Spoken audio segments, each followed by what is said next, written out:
when I sit down to write lessons, I want to go ahead and open with letting the children know the expectation and let them know we've been studying, for example, the past few weeks, we've been studying animals in the wild. They have a lot of prior knowledge about animals in the wild, and we're talking about going to centers. The centers are all differentiated. We do a lot of hands-on activities at the centers. They are basically exhibiting skills and engaging in active hands-on learning to demonstrate skills that we've done together in small group, in large group, and now this is their hands-on opportunity to do it just with their partners.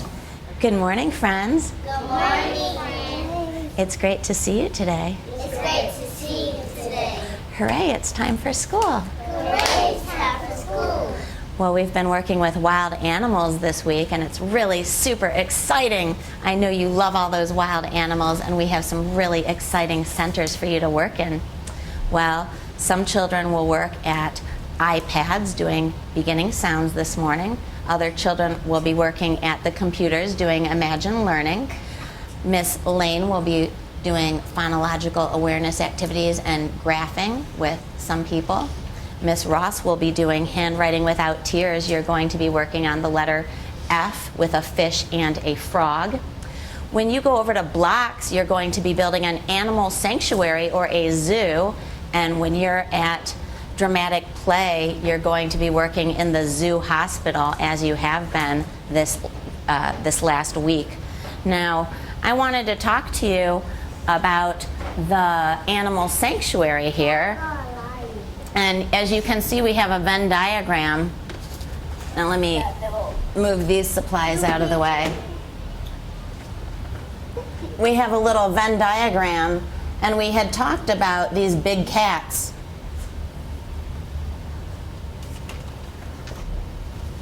Tiger. Who's this friend? Tiger. Who's this friend? Lion. And you know, we had said that they're both big cats and they have a lot in common. They eat meat, they're both big cats, but they also have some different elements. We mentioned that the tiger actually enjoys some swimming. The tiger likes to swim in the water. He does like to swim in the water, Lion don't. but the lion does not. He don't like to get his hair away. Okay, all right. He want to get so wet. He go in the water and then the hippo takes it away. Okay, wait. We need some raised hands. So raise your hand if you can tell us what would be one thing you know about the tiger, Keandra? The tiger likes to swim in the water. Okay, the tiger likes to swim in the water. And Kamal, tell us something that's different about the lion. The lion, he protects his family from other animals and his baby cubs. Okay. Okay, hang on just a minute. Hands raised. Markayla, what do you know about tigers and lions? I like lions to I like lions to swim in the water. You like them too, but do they like to swim in the water? Yeah. I wanted to introduce something. Quiet. I wanted to introduce something that we haven't had before in the zoo center, the sanctuary over there, and it's a stop sign. I wanted you to put this into the center today to let any traffic or cars know that a zoo is not a good place for cars. We don't want any cars driving around over in the zoo area. We only need animal habitats over there.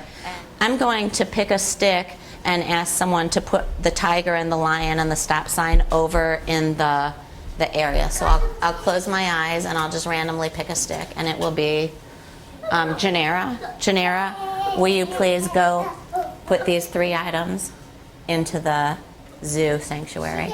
Coming back to the zoo hospital, of course, this is in dramatic play. I need you to stay quiet.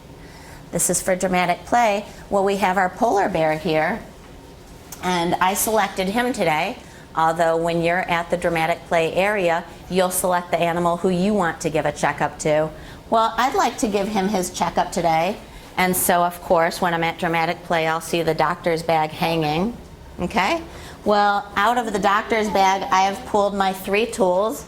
I have my, what is this? You got stethoscope. Stethoscope. Everyone say stethoscope? Stethoscope. Thank you, Kamel. Everyone say stethoscope. Stethoscope. Okay, so raise your hand if you can remind me, what part of the animal will I check the stethoscope with? Hands up. Tamia. You feel the animal heart and say that's a healthy animal. Okay, very good. So I'll feel his heart, which is right here in his chest, and I can put these into my ears and listen to his heart and listen and see if that's a healthy animal.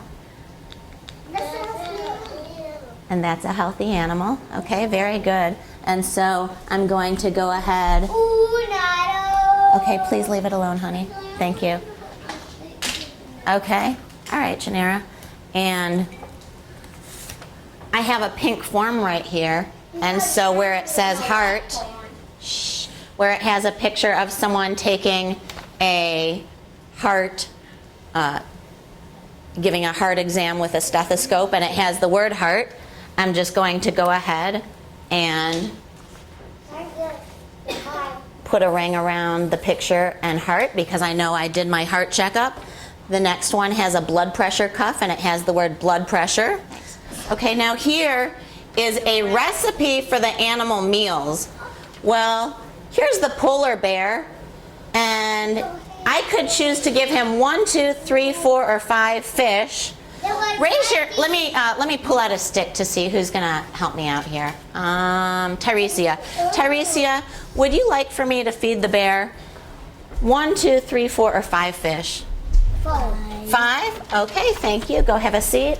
I'll circle the number 5, and then I'm just gonna shade in 5 fish. But when I'm finished with this is the actual task that you're required to do, but you still may have time, so you still might want to feed the animals.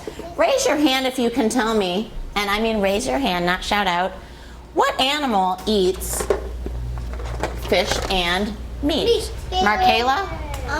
A bear. The polar bear, right here, the polar bear eats that. All right? Raise your hand if you can tell us who eats leaves. Kamel? Koala. The koala eats the leaves. Raise your hand if you can tell us who eats fruits. Ronaldo? Monkeys and gorillas. Monkeys and gorillas. Very good. After you do your 2 exit tickets, you still may have time to feed the animals. That would be a good thing to do if you still have time. When we have conversation, the conversation is going to be an indoor voice. Okay? If you need help, you ask your friends who you're working with at your group. Look up at Miss Lane if you're ready to go to centers. All right. I need my friends, Kelasia and Markayla, to tiptoe over to computers. I need my friends, Tamia and Tyresia, to quietly tiptoe over to iPads. Well, this, of course, is a standard space classroom, and what we call the FELDS 4, or the standards for 4-year-olds, are very clear about what needs to happen in a variety of areas. I tend to teach a lot of phonological awareness and bring phonological awareness into all aspects of what we're learning. My teacher table is the phonological awareness table. It's great to see you this morning. You know, we were talking about graphs the other day. We've got some words here, picture, graph, in. There's the word graph. Do you remember what a graph is? Yes? Okay. So we're going to talk about phonemes, and phonemes are sounds. So it could have up to 4 phonemes or 4 sounds. You can see that already. And let's just make sure we remember what these pictures are. What is this? Snail. And then what's this? Egg. Okay. What's this? Shark. Shark. And what's this? Tree. Good. And who's that? Baby. And what's that? Sock. Nose. It's the arrow's pointing right to the nose. Toe. Toe, because the arrow is pointing to the toe portion. Shoe. Shoe. Ladder. Ladder. Tiger. Tiger. Very good. Okay. Well, when I hear a word, I hear the phonemes in the word, and the phonemes are the little sounds. So, for example, when I hear shoe, I hear sh, Ooh. ooh. And what I want to do is I'm going to push these graphs out of the way, and I'm going to take some pennies. I'm going to take some pennies, and this is what I'm going to do. When I hear a phoneme, watch. Watch. Watch, Ronaldo. Shh. Ooh. Two. And I want you to do that. I'm going to put 4 pennies next to you, but I only want you to pick up the number of pennies that you're going to need. And I want you to do shh. Ooh. Shoe. So how many? 2, right? 2. Okay. And so since shoe, it does rhyme. It does rhyme. But more importantly, what we're talking about is shh. Ooh, having 2 sounds, okay? And so we're going to find shoe on the graph. Find it with your finger on the graph. Okay? And we're going to color 1, 2 places on the graph to indicate that shoe has 2 sounds. I got pink. I got orange. No, just do 1 color, honey. Just do 1 color for shoe, then you can do blue for a different one. It'll be nice and neat. Good girl. Okay? It has 2 sounds, so you need your extra one. Use orange for the whole shoe. And then pull your pennies back off.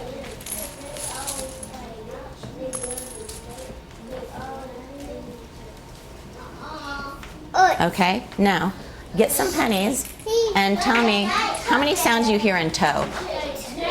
Oh, how many is that? 2. Put out pennies to show how many sounds you hear. Oh, Keandra's got it. Shh, I need to see your pennies. What? That has the same 2 sounds as shoe. It doesn't have the same 2 sounds, it has the same number of sounds, right?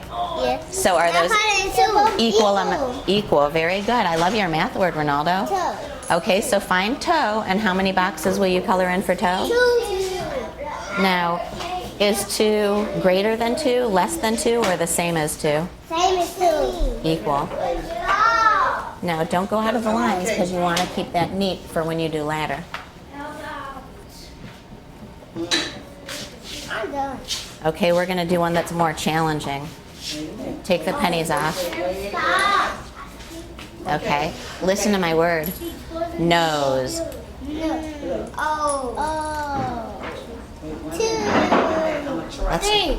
it is 3. O. Z. Toe. O. Z. No. So find the nose and color in those 3. I'll make orange again. I make paper. Great. Wait. What, honey? 3 is greater than 2. 3 is greater than 2. 2 of my groups go to the construction center and they're building a zoo or a sanctuary.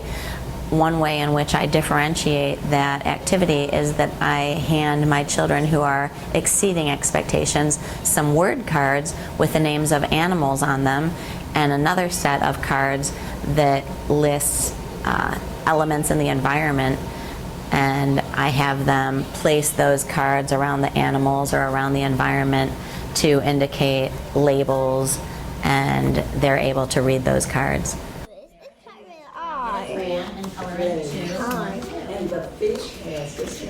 R, like me. No. And shy. Rhinoceros. 2. Rhinoceros. Part of their exit ticket was to create a menu for animals and to give a checkup to the animals. And I just really want them engaged in a lot of literacy activities while they're there. It's not simply a playtime, it's a work time. And a work time to me means literacy. And so what they did was they needed to create a recipe, they needed to check the animals, they needed to understand what they were doing. It's not random and it's not just a teachable moment. It's very strategic and it's thought out in advance. The children know the expectation. They know that they're going to do a heartbeat, a blood pressure, give a shot, and make an evaluative decision. Is this a healthy animal? The app that we generally tend to use in the VPK program throughout the district is called Imagine Learning, and that's very differentiated, and I can also get a report indicating what children are accomplishing. This is a picture of what? Fish. The fish. And how does the fish move, Sharandra? Well, my paraprofessional and I collaborate daily on the work that she does at her center to make sure that the children have been successful. Yeah. How does he move? He jumps with his legs, right? He hops up and down. He hops up and down. And where's his eyes? Could you show me his eyes in the book? Very good. And what sound does that F make? Right. The F makes the sound. Sure. The children love the iPads. They love working with them. We have a lot of phonological awareness and print knowledge apps on them. There's also a math app or two. The children have headphones so they can work independently. We can also take out a headphone and children can work in pairs. I group my children homogeneously into 6 groups to work with them on phonological awareness, but because it's flexible grouping, I'm constantly moving children up and down for different tasks. Friends, listen to my words. I need Salasia and Chyandra to point to Ms. Lane. Kelasia and Markayla should point to Ms. Ross's table. Tamia and Tyresia should point to computers. Our goal is always to become better readers, and for the past few weeks we've been learning about wild animals. So I'm wondering if you can tell me what you did at Centers to become a better reader, or what you did at Centers to learn more about animals in the wild. Tamia, what did you do at Centers that helped you to become a better reader? The purpose of the closing is to help me do an assessment and to gauge what the children have learned, and it also helps to reflect a little bit on what has happened. Was that a beginning sounds game? Very nice. Okay, and Markayla, Janera, how did you become a better reader or learn about animals at Centers today? Well, everyone did a great job today. Everyone did a great job today at Centers. Okay.